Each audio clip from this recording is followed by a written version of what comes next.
Hi, hello, welcome to my channel Ram with reviews and hi friends. మనం ఈరోజు big boss 62వ episode గురించి కొంచెం తెలుసుకుందాం. అయితే ఈ 62వ ఎపిసోడ్లో కెప్టెన్సీ టాస్క్ ఎలా జరిగింది, అదే దీనికోసం ఎలా పొడుగు చాలా రసవత్తంగా జరిగిందనమాట. అండ్ ఫస్ట్ పాపం ఎంత ట్రై చేసినా సరే తనూజ మళ్ళీ కెప్టెన్స్ కాలేకపోయింది. పాపం 9 వారాలు బట్టి తన బెస్ట్ ఇస్తూనే వస్తుంది. పాపం ఇంతవరకు కూడా అవ్వలేదు. అదేవిధంగా కళ్యాణ్ సపోర్ట్ చేసినా కష్టమైంది. అండ్ ఇమాన్యుల్ గురించి ఈ ఎపిసోడ్లో చాలా స్పెషల్గా చెప్పుకోవాలి. ఎందుకంటే చాలా బాగా ఆడాడు. అంటే ప్రతి దాంట్లో కూడా తన కంట్రిబ్యూషన్ అనేది 100% ఇచ్చాడనమాట. అందు గురించి అనేసి అతను మాత్రం చాలా చాలా గట్టిగా ఆడాడు. అన్ని విషయాల్లో చెప్పుకోవచ్చు. అండ్ రీతి కూడా చాలా వరకు ట్రై చేసింది అండ్ బెస్ట్ ఇచ్చింది. అండ్ ఓకే, చూసుకున్నట్లయితే ఈ టాస్క్ ఎలా బిగ్ బాస్ ఇచ్చాడంటే గార్డెన్ ఏరియాలో 2 ట్రైన్లు అనేవి అరేంజ్ చేశాడు. ఆ 2 ట్రైన్లు కూడా రెడ్ ఒకటి, బ్లూ ఒకటి. అండ్ దీని టాస్క్లో ట్విస్ట్ ఏంటంటే ఎవరైతే కెప్టెన్సీ రేస్లో లేరో రిమైనింగ్ ఆ పీపుల్స్ మాత్రం అందులో ఎవరో ఒకరు ఆ ట్రైన్ డ్రైవర్గా వెళ్ళి కూర్చోవాలి. ఆ కూర్చున్న వాళ్ళ ట్రైన్లో ఎవరైతే ఎక్కుతారో వాళ్ళని ఒక పర్సన్ని కెప్టెన్సీ టాస్క్ బయటికి తీసారనమాట.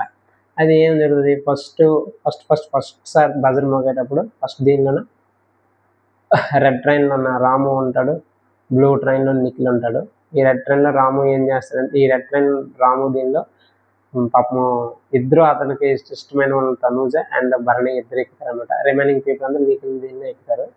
నిఖిల్ ట్రైన్లో ఎక్కుతారనమాట. అయితే బిగ్ బాస్ ఏమి అనౌన్స్ చేస్తాడంటే రెడ్ ట్రైన్ ఉంది కదా, రెడ్ ట్రైన్ కదులుతుంది అని అనౌన్స్ చేస్తారు. అంటే రెడ్ ట్రైన్లో ఉండే డ్రైవర్ అందులో కూర్చునే ఇద్దరిలోన ఎవరినో ఒకరిని ఎలిమినేట్ చేయాలి.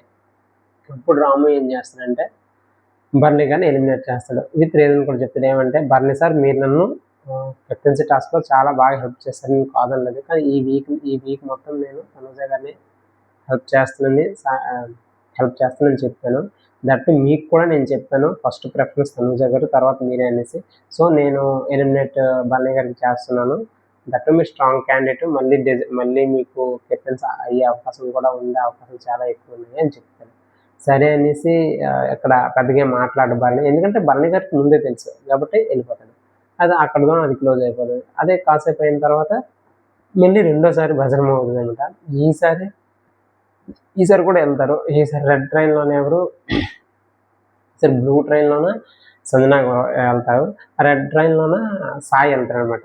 ఇప్పుడు ట్విస్ట్ ఏంటంటే ఇక్కడ చూడండి, ఇమాన్యుల్ తెలివితేటలని ఏం చెప్పానంటే ఇమాన్యుల్ బ్లూ ట్రైన్లో ఎక్కితే సంజన గారు ఖచ్చితంగా విమానం తీయదు. సో అయినా సరే ఒకవేళ బ్లూ ట్రైన్ కదులుతుంది అని బిగ్ బాస్ చెప్పాడు అనుకో, ఒక్క ఇమాన్యుల్ అందులో ఉంటే ఖచ్చితంగా అతన్నే ఎలిమినేట్ చేయాలి. సో అందుకోసమే అతను స్ట్రాటజీకి ఏం చేస్తాడంటే సాయి దీనిలో కూర్చుంటాడు. ఎందుకంటే రిమైనింగ్ పీపుల్స్ అందరూ సాయి దీనిలో కూర్చుంటారు కాబట్టి అతను కూడా కూర్చుంటాడు. బిగ్ బాస్ అప్పుడు ఏం అనౌన్స్ చేస్తాడు, సాయి ట్రైన్ కదిలింది అని అనౌన్స్ చేస్తాడు. అయిన తర్వాత సాయి బయటకు వచ్చిన తర్వాత ఫస్ట్ దివ్యాని తీస్తాడు. దివ్య అప్పుడు మాట్లాడుతుంది, అదేంటి సాయి, నేను కెప్టెన్సీ రేస్లో ఉండవలసిన వ్యక్తిని నువ్వే కదా నాతో చెప్పావు, అలాంటి నువ్వు నాకు ఎలా తీస్తావు అనేసి డిఫెన్స్ చేస్తుంది. ఆ తర్వాత బిగ్ బాస్ నేను రీతుని తీసేయాలని అనౌన్స్ చేస్తానంటే అప్పుడు రీతు డిఫెన్స్ చేస్తాను, అదేంటి సాయి నువ్వు నాకు ఇది చెప్పావు కదా నాకు తీయననేసి, నీకు ఆల్రెడీ ముందే చెప్పాను కదా అంటే, అది ఇవన్నీ కాకుండా ఈ వీక్లో టాస్క్ల పరంగా ఎవరిని తీద్దాము అని ఆలోచిస్తే నా మైండ్కి వచ్చే ఫస్ట్ పేరు అయితే మాత్రం సుమన్ గారిది అవుతుంది. అంటే సుమన్ గారు ఏంటి టాస్క్ ఆడకపోతే తీసేస్తావా, అంటే వీళ్ళందరూ ఇలా మాట్లాడారు కాబట్టి తీసేస్తావా, లేకపోతే తీయవా, అంటే గట్టిగా మాట్లాడితే తీసేస్తావా లేకపోతే తీయవా అన్నట్టు మాట్లాడతాడు అనమాట. దానికి ఏం చెప్తాడు, అతను కూడా తీరు. అప్పుడు లాస్ట్ బిగ్ బాస్ చేసి నీ చివరి కాల్ ఏదైనా తీసుకొస్తాయి అని చెప్తాడు. బిగ్ బాస్ నా చివరి కాలు దివ్య అని చెప్తాడు అనమాట. దివ్యని ఎలిమినేట్ చేస్తారు అక్కడ నుండి. ఆ టాస్క్ అక్కడితో అయిపోతుంది. కాసేపు అయిన తర్వాత మళ్ళీ మూడోసారి అనమాట. థర్డ్ టైం ఈసారి మాత్రం చాలా బాగుంటుంది. ఒక దీనిలో సంజన గారు ఎక్కుతారు, ఇంకో దానిలో నిఖిల్ ఉంటాడు అనమాట. Nikhil, Sanjana, remaining people 4 members ఉంటారు. అప్పుడు ఏం జరుగుతుంది, నిఖిల్ ఉండే ప్లేస్లో తనుజ వెళ్ళి కూర్చుంటుంది, సంజన గారు ఉండే ప్లేస్లో వెళ్ళి ఇమాన్యుల్ కూర్చుంటాడు. బయట ఎవరిని ఉన్నారు, రీతు అండ్ సుమన్ గారు ఉంటారు. అప్పుడు ఇక్కడ కూడా మన ఇమాన్యుల్ తెలివితేటలు ఉపయోగించాడు. ఏం చెప్పాలంటే, మీరు ఇక్కడికి వచ్చినా ఖచ్చితంగా మిమ్మల్ని రీతు మన ముగ్గురు ఉంటే ఖచ్చితంగా మిమ్మల్ని తీస్తుంది. ఎవరు? సంజన. అక్కడికి వెళ్ళిపోయినా సరే నిఖిల్ నిన్నే తీస్తాడు. సో 50% ఛాన్స్ నీకుంది. సో మీరు అవతలకి వెళ్ళిపోయిండి అన్న అని చెప్తుంది. అంటే చెప్తాడు. చెప్తే సుమన్ ఏమి నిఖిల్ అదే బ్లూ ట్రైన్కి వెళ్ళిపోతాడు. రీతి ఏమి రెడ్ కలర్ ట్రైన్లో వెళ్తాడు. అప్పుడు బిగ్ బాస్ తెలియగా ఈసారి బ్లూ కలర్ ట్రైన్కి ఇస్తాడు అనమాట అవకాశం. అయితే నిఖిల్ నడుపుతాడు కదా డ్రైవర్గా, దిగేసి సుమన్ శెట్టి గారిని ఎలిమినేట్ చేస్తాడు. టాస్క్ నుండి తీసేస్తాడు. తీస్తే అప్పుడే కారణం చెప్తాడు, లాస్ట్ టాస్క్లో నువ్వు నాకు హెల్ప్ చేయలేదు, దట్టు నేను ఆల్రెడీ తనుజ దగ్గరికి చెప్పాను నేను హెల్ప్ చేస్తాననేసి, మీరు నాకు మంచి బాండింగ్ మన ఇద్దరికి ఏం చెడిపోలేదు, మంచిగా ఉంది, కానీ తప్పని పరిస్థితిలో నేను తీస్తానని చెప్తే సరే అనుకుని అతను బయటకు వచ్చేస్తాడు ఏదో చెప్పేసి. అక్కడితో క్లారిటీ అయిపోతుంది. ఇంక ముగ్గురు మిగులుతారు, ఇమాన్యుల్, తనూజ అండ్ రీతు. ఇంకొక టాస్కే ఉంటుంది అనమాట వెళ్ళడానికి, ట్రైన్ టాస్క్. అయితే లాస్ట్ టాస్క్ ఏం చేస్తారంటే, బ్లూ కలర్ ట్రైన్ పూర్తిగా ఉండదు, ఓన్లీ ఒకే కలర్ ట్రైన్ కూడా అరేంజ్ చేస్తాడు. అది రెడ్ కలర్ ట్రైన్ మాత్రమే అరేంజ్ చేస్తాడు. ఈ రెడ్ కలర్ ట్రైన్లో ఏం జరుగుతుందంటే బజర్ మోగుతుంది. బజర్ మోగిన తర్వాత అందరూ ట్రై చేస్తారు. అబ్బా ఇది మాత్రం హైలైట్. ఇక్కడ ఇమాన్యుల్ ఏం చేస్తాడంటే, ఎవరు వెళ్ళినా పర్లేదు కానీ ఖచ్చితంగా పవన్ వెళ్తే మాత్రం ఖచ్చితంగా ఇమాన్యుల్నే తీస్తాడు. కాబట్టి ఇమాన్యుల్ పవన్ వెళ్ళకుండా అడ్డుకుంటాడు. అయితే ఫస్ట్ కళ్యాణ్ వెళ్తాడు. కళ్యాణ్ వెళ్ళి కూర్చునే టైంకి రీతు వెళ్తుంది. రీతు పవన్ వస్తాడేమో అని అనుకొని ఈ కింద పడిపోతే ఇద్దరు ఎవరు మన తనుజకు కూడా దెబ్బ తగులుతుంది. దెబ్బ తగిలితే అక్కడ పాజ్ చేస్తారు. పాజ్ చేసిన తర్వాత ఆవిడకి కొంచెం రిలాక్స్ అయిన తర్వాత బయట తీసి మళ్ళీ పాస్ నొక్కిన తర్వాత పాపం కళ్యాణ్ చాలా ట్రై చేసి అంటే అందరూ లాగేస్తారు కళ్యాణ్ని అందరూ. దివ్య లాగుతుంది, తర్వాత గౌరవ్ లాగుతాడు, అందరు లాగుతారు. ఇప్పుడు దివ్యకి ఇస్తే దివ్య ఏం చెప్తుంది అక్కడ, కరెక్ట్ చెప్తుంది అనమాట అక్కడ, నేను ఖచ్చితంగా తనుజకి అయితే తీయను అని చెప్తే పాపం కళ్యాణ్ అవకాశం ఇస్తాడు. కూర్చున్న తర్వాత సంచాలకు వచ్చి డెసిజన్ చేస్తుంది, ఎవరు దివ్య కూర్చుందనేసి.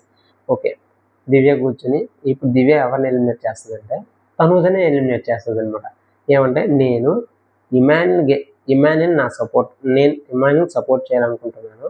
సో అక్కడ ఇమాన్యుల్ గెలాలంటే తనుజ ఖచ్చితంగా ఉండకూడదనే రీజన్ తోటి చేస్తుంది. అప్పుడు వెంటనే తనుజ లేచి, నువ్వు భరణి గారితో మీ ఇద్దరు బాండ్ వల్ల నేనేదో మధ్యలో ఉన్నట్టుగా చేసి నువ్వు పర్సనల్గా నాతో రివెంజ్ తీసుకుంటున్నావు అని చెప్తాడు. అప్పుడు కళ్యాణ్ కూడా చెప్తాడు, అదే కళ్యాణ్ పేరు అక్కడ దివ్య ఎత్తిన అంటే కళ్యాణ్ చెప్తాడు అనమాట. కళ్యాణ్ నువ్వు తనుజని తీయనన్నావు కాబట్టి నేను ఇచ్చిన, లేకపోతే నేను ఇవ్వకపోను కదా అని చెప్తాడు. అక్కడ స్టాండ్ తీసుకో. అప్పుడు తనుజ కళ్యాణ్ ఆగు, ఎందుకంటే ఇదంటే ఈమె నా పర్సనల్ గురించి దివ్య పర్సనల్ తీసుకొని మాట్లాడుతుంది, అందుకోసమే ఇక్కడ మ్యాటర్ ఇమాన్యుల్ రీతు కాదు, ఇది పర్సనల్ విషయం కాబట్టి ఈవిడ తీసుకుందని పాపం ఏడ్చుకుంటూ లోపుకి వెళ్ళిపోద్ది. కళ్యాణ్ కూడా దిగులతో కూర్చుంటాడు అనమాట. అయితే చివరికి ఏమవుతుంది, తనుజ భరణి పేరు అవుతుంది కదా, సో దివ్య వెళ్ళి భరణి గారికి అడుగుతుంది, అదే మీ పేరు వచ్చింది కదా, మీరు ఇక్కడ కూడా స్టాండ్ తీసుకోకపోతే ఎలాగా అంటే, నేనేం స్టాండ్ తీసుకోవాలి, నువ్వు నా పేరు యూజ్ చేయట్లేదా అని చెప్తాడు అనమాట. అక్కడ క్లియర్ అయిపోయింది. క్లియర్ అయిపోయిన తర్వాత పాపం తనుజ దగ్గరికి వెళ్ళి వీళ్ళందరూ బయటమాడతారు. ఎందుకంటే పాపం అబ్బా, ఎందుకంటే 9 వీక్స్ ట్రై చేస్తుంది, గట్టిగా ట్రై చేస్తుంది, ఒక్క వీక్ కూడా అయిపోలేదు. 2 సార్లు పాపము ఇమాన్యుల్ చేతిలోనే అయిపోయింది ఆవిడ. లాస్ట్ టైం ఇమాన్యుల్ చేతిలోనే బిస్కెట్ అయింది, ఇప్పుడు ఇమాన్యుల్ చేతిలోనే బిస్కెట్ అయింది. అంతేవిధంగా ఇంకా అక్కడ కూడా క్లియర్ అయిపోతుంది. తర్వాత ఎవరు దివ్య ఏమి భరణి గారి దగ్గరికి వచ్చి, మీతో నాకు ఒక నిమిషం మాట్లాడాలి అంటే, ఏం మాట్లాడతావు, ఏం చెప్పంటే అప్పుడు సీరియస్ అవుతారంట. సీరియస్ అయితే పాపం అక్కడ నుండి దివ్య వెళ్ళిపోద్ది, కెప్టెన్సీ రూమ్లోకి వెళ్ళిపోద్ది. కెప్టెన్సీ రూమ్లోకి వెళ్ళిపోయి తన మటుగా ఏదో మాట్లాడి కళ్యాణ్ తోటి, తర్వాత ఇమాన్యుల్ తోటి ఏదో మాట్లాడుతుంది. సరే అక్కడ అయిపోయిన తర్వాత ఇంకా టాస్క్ మొదలవుతుంది. లాస్ట్ టాస్క్ మాత్రం చాలా భిన్నమైన టాస్క్, అంటే మైండ్తో ఉపయోగించేసే టాస్క్ అనమాట. ఏంటంటే, మన చక్రాలలాగా మొత్తము ఒక 5 ఐటమ్స్ ఉంటాయి. 5 ఐటమ్స్ క్యాలిక్యులేట్ చేసి ఆ ఈ చుట్టూ చక్రాలు ఒక 6 ఉంటాయి అనమాట. ఒక లాక్ ఉంటుంది మధ్యలో. క్యాలిక్యులేట్ చేసి ఒక రాళ్ళు ఇస్తారు. తర్వాత ఏంటవి బ్యాంబూ స్టిక్స్ ఉంటాయి, అంటే బండిల్ ఆఫ్ బ్యాంబూ స్టిక్స్ ఉంటాయి. అదేవిధంగా మాస్కులు ఉంటాయి. ఇంకో 2 ఉంటాయి అబ్బా, ఏంటంటే అవి మాస్కులు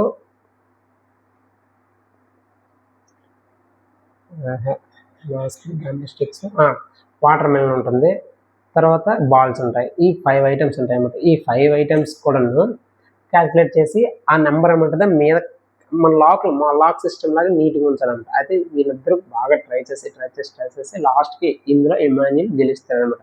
ఇమాన్యుల్ గెలిచి అతని ఫోటో ఉన్న దగ్గర పగలగొట్టి తీసుకెళ్ళి దాని మీద పాపుతాడు. సో ఇమాన్యుల్ అనేది కెప్టెన్ అవుతాడు. మనం చివరిగా చూసుకుంటే ఇమాన్యుల్ మాత్రం చాలా చాలా కష్టపడ్డాడు, చాలా బుర్ర ఉపయోగించాడు. అదేవిధంగా టాస్క్ విషయంకి వచ్చేసరికి అక్కడ డెమోన్ అయినా, కళ్యాణ్ అయినా, నిఖిల్ అయినా, గౌరవ్ అయినా అతనికి బలంతో కాకుండా బుద్ధితో కొడతాడు. ఇది మాత్రం 100కి 100% కరెక్ట్. ఈ ఎపిసోడ్ చూసిన తర్వాత ఖచ్చితంగా ఇమాన్యుల్ ట్రోఫీ కొట్టడంలో సందేహం లేదనిపిస్తుంది అనమాట. అంటే వర్తబుల్ అనమాట. Of course Tanuja, Kalyan and Emmanuel ఈ ముగ్గురులోనే అంటున్నారు, పోతే డెమోన్ ఈ నలుగురిలోనే అంటున్నారు. బట్ ఈ రోజు నాకు ఇంతవరకు పెద్దగా ఏం అనిపించలేదు. బట్ ఈ రోజు చూస్తే మాత్రం ఇమాన్యుల్ 100% ఇచ్చాడు, 100,000% అతను క్యాప్బుల్ మొత్తం ఇచ్చాడు. అండ్ ఈరోజు అతను ఆడిన తీరు కూడా బాగుంది, ఎందుకంటే తన గురించి తను ఆడుకున్నాడు. సో ఇలా జరిగిందనమాట ఈ ఎపిసోడ్. దయచేసి ఒక లైక్ చేయండి, మీకు నచ్చితే సబ్స్క్రైబ్ చేసుకోండి, లేకపోతే లేదంటే లైక్ చేస్తే కొంతమందికి రీచ్ అవుతుంది. Thank you so much audience.